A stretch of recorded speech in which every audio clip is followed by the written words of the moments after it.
ஓம் நமச்சிவாய. திருச்சிற்றம்பலம். சிவாய நமக. சிவசிவாய நமக. இது குபேரனின் கருவம்.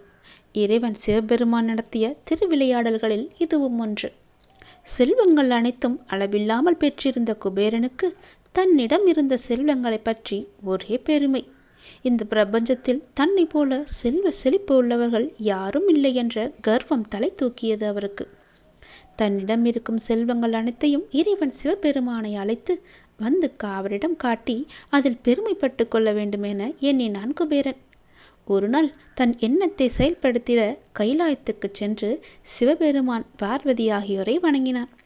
அவர்களை தன் இல்லத்திற்கு ஒரு முறை வந்து விருந்து சாப்பிட்டு செல்லும்படி அழைத்தார். குபேரனது உள்நோக்கத்தை புரிந்து கொண்ட சிவபெருமான், என்னால் உடனடியாக அங்கு வர முடியாது. நீ வேண்டுமானால் என் மகன் கணபதியை தற்போது அழைத்துச் செல். அவனுக்கு விருந்தளித்து திருப்திப்படுத்தி அனுப்பிவை. பின்னொரு நாளில் நாங்கள் வருகிறோம் என்று அவரை அனுப்பிவிட்டார்.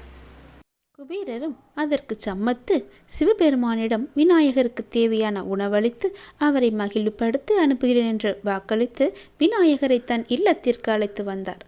விநாயகரை திருப்திப்படுத்தும்படியாகவும் குபேரனின் செல்வ செழிப்பை அவர் அறிந்து கொள்ளும்படியாகவும் பல்வேறு வகையான உணவு வகைகள் ஆடம்பரமாக செய்யப்பட்டன. விநாயகர் விருந்து உண்ணுவதற்காக வந்து அமர்ந்தார். உணவு வகைகள் ஒவ்வொன்றாக பரிமாறப்பட்டன. விநாயகரும் பரிமாறப்பட்ட உணவு ஒவ்வொன்றையும் விரும்பி சாப்பிட்டு கொண்டே இருந்தார். குபேரன் அவர் சாப்பிடுவதை ஆச்சரியத்துடனும் அச்சத்துடனும் பார்த்து கொண்டிருந்தான். குபேரன் அச்சத்தின்படியே அவன் வீட்டில் தயார் செய்யப்பட்ட உணவு அனைத்துமே காலியாகிவிட்டது. குபேரன் தன் வீட்டிற்கு அருகில் இருந்த அனைத்து கிராமங்களிலிருந்தும் உணவை வரவழைத்து கொடுத்தான். இருப்பினும் விநாயகரின் பசி அடங்கவே இல்லை. பசி அடங்காத விநாயகர் குபேரனின் வீட்டில் இருந்த விலை மதிப்புமிக்க பொருட்களை எல்லாம் கடித்து சாப்பிடத் தொடங்கினார். இப்படியே போனால் வீட்டில் ஒன்றுமே மிஞ்சாது என்ற நிலை குபேரனுக்கு. விநாயகரை தடுக்க முயன்றார் குபேரன். அப்போது குபேரனிடம், விநாயகர், நீ என் பெற்றோரிடம் என் பசியார விருந்தளிப்பதாக வாக்களித்திருந்தீர்கள். இங்கோ உணவு தீர்ந்து விட்டது. ஆனால் என் பசி ஆறவே இல்லை. இனி சாப்பிட இங்கு ஒன்றுமே இல்லை. ஆகையால் என் பசிக்கு உன்னை கொன்று தின்னப் போகிறேன் என்றார். இதை கேட்ட குபேரன் தன் உயிரை காப்பாற்றிக் கொள்வதற்காக கைலாயத்திற்கு ஓடினான்.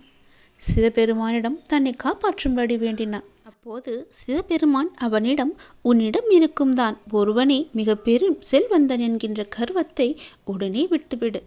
விநாயகருக்கு ஒரு கைப்பிடி சாதம் கொடு. அவனுடைய பசி அடங்கிவிடும் என்றார். தன் தவறை உணர்ந்த குபேரன் தன் கர்வத்தை விட்டுவிட்டு ஒரு பிடி சாதம் அளித்தான். அதை சாப்பிட்ட விநாயகரின் பசி முற்றிலுமே அடங்கியது. குபேரனின் கர்வமும் காணாமல் போனது. அப்பேற்பட்ட குபேர கடவுளுக்கே அந்த கர்வம் எவ்வளவு பெரிய ஆபத்தை தந்திருக்கிறது என்றால், நாம் எல்லாம் சாதாரண மனிதர்கள். நம்மிடம் இருக்கிறது என்று ஒரே தலைகுணத்துடன் ஆடாமல் எல்லோருக்கும் முயன்ற அளவு நன்மைகளை செய்து கர்வத்தை குறைத்து கொண்டு கோபத்தை குறைத்து கொண்டு நம்மதியாக வாழ நாம் என்ன செய்ய வேண்டுமோ அதன் வழியே நாம் போய்கொண்டிருக்கலாம். கடவுளுக்கே இந்த நிலைமை என்றால் நம்மை நினைத்து பாருங்கள். உன் வேண்டுதல் அனைத்தும் நிறைவேறப் போகிறது என்றால் கவலையை மறந்து மகிழ்ச்சியாக இருக்கப் போகிறாய் என்ற அர்த்தம். கவலைப்படாதே, நான் பார்த்து கொள்கிறேன். கர்வம் எப்போதும் நமக்கு வேண்டவே வேண்டாம் என்ற எண்ணத்தோடு நீ செயல்படு.